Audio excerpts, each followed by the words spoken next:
Hi, I'm Carolyn Cole from the Eastern Shoveltown Cultural District. Welcome to the third in our series of artist video commentaries that we're doing with the cooperation of Eastern Community Access Television.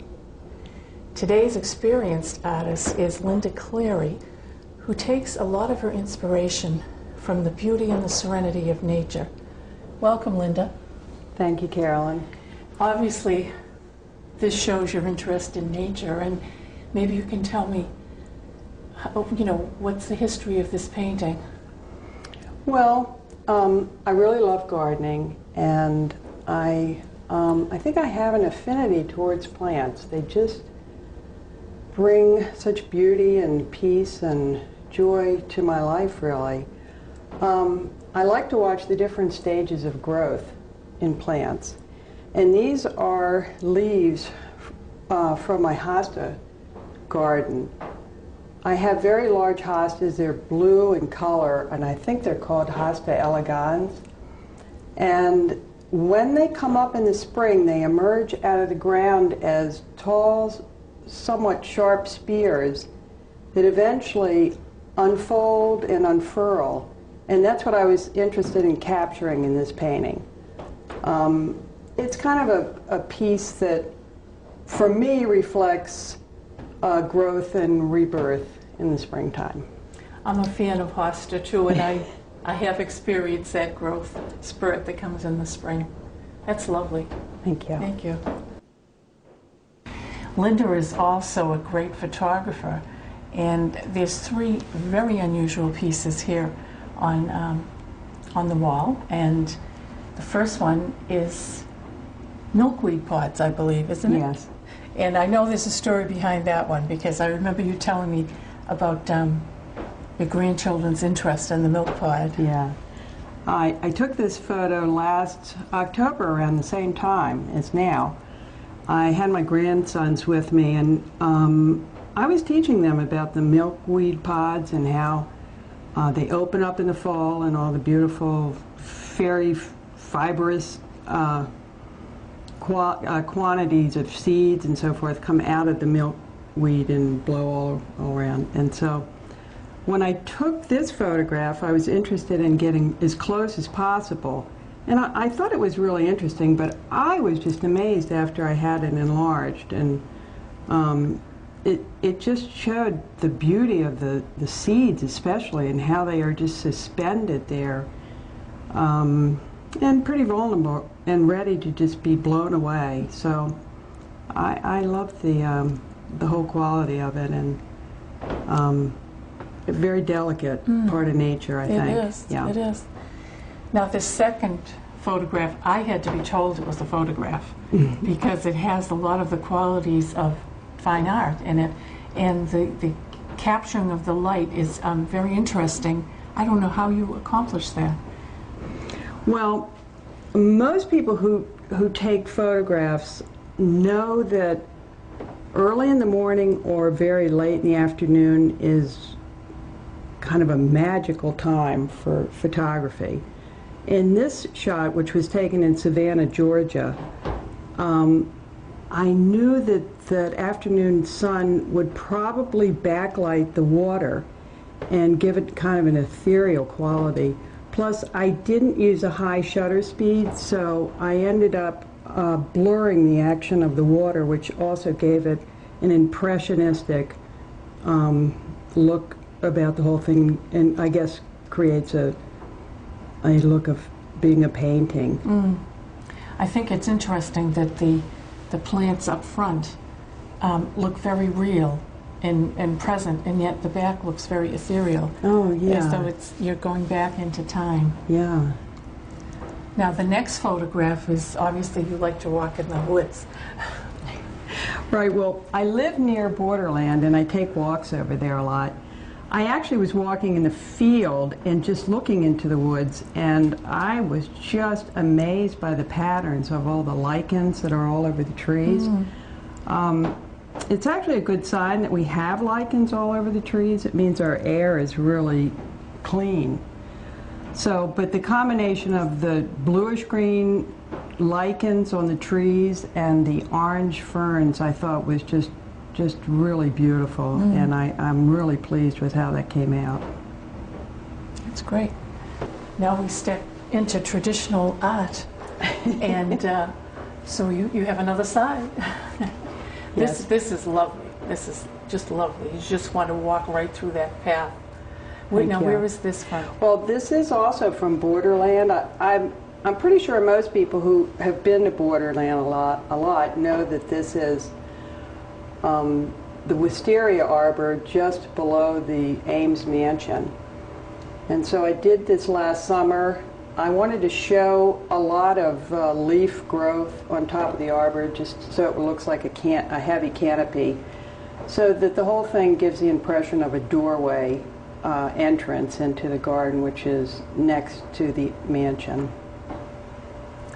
Now this next painting, there's you can tell that there's a different type of technique used here than your typical picture, and it really has like a very soft, warm quality to it. Can you explain how you managed to get that effect? Yes, originally I started this painting as a watercolor, and I was quite excited and happy with it in the beginning, but in the so-called middle stage, I was unhappy with how the grass was developing, and I wanted it to have a softer, more feathery approach. So I decided to repaint over it with pastel. This is something you can do, especially if you use rough watercolor paper. So the paper had enough tooth to it that would hold the pastel. So I was happy that it came out the way I felt I wanted it. You can tell that it's a very different type of technique. It's very interesting. For us sentimentalists like myself, this painting reflects some tools that belong to Linda's father. And can you tell us the history of that painting? Yes. My father was an engineer, or trained an engineer in college, and he loved to fix things around the house, especially in his retirement years.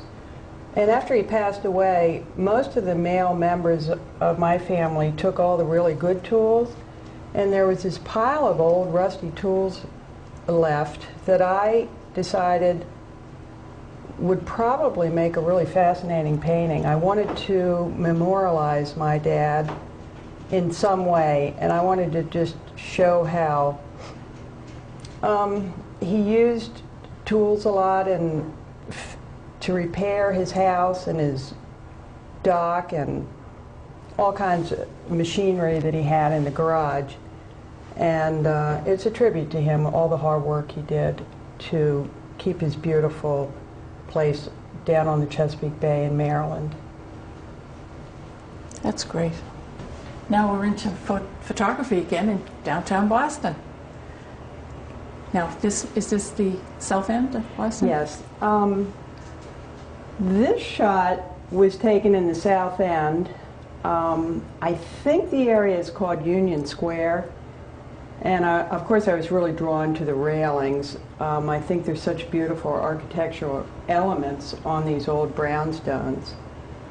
I love the way the railing in the foreground is white in comparison to the other black railings. Most of them are black, but I felt that made a more interesting painting showing that. I mean, photograph. Yeah, especially with the gray stone in back of it. It's like it kind of moves right into the color range. Yeah. Now this one is it John Hancock that we're seeing? With the Prudential Building. Prudential Building. With Trinity Church reflected in it. Yeah. I hope people will come in and actually see this. This is very unusual, and I don't think filming it can do it justice. It's really amazing. Well, it was interested in the Trinity Church because, of course, it was built by the architect, or designed by the architect, H.H. Richardson, who did a lot of buildings in Northeastern. that day, it was actually October, I think, of last year that I was in Boston, and it was a gorgeous day with all kinds of billowy clouds. I was so happy to get all that reflection. And it's just a neat photo showing the new with the old reflected in it. My mother was married at Trinity Church, so I have some old pictures I'll have to share with you from Trinity. Now here is another painting that has kind of a softer look to it. Yes, when I moved here about 32 years ago, there were a lot of fields and stone walls in Easton. You don't see so many today. So I was drawn to this. This is actually a field next to the community gardens at the NRT. And I just wanted to show nature in kind of a wild state, you know, a beautiful state, and being, in a way, more predominant than the house in the background. It accomplishes that. It's great. Now here's another photograph, and I think you told me it was New Hampshire? Yes. This is the Pemigewasset River.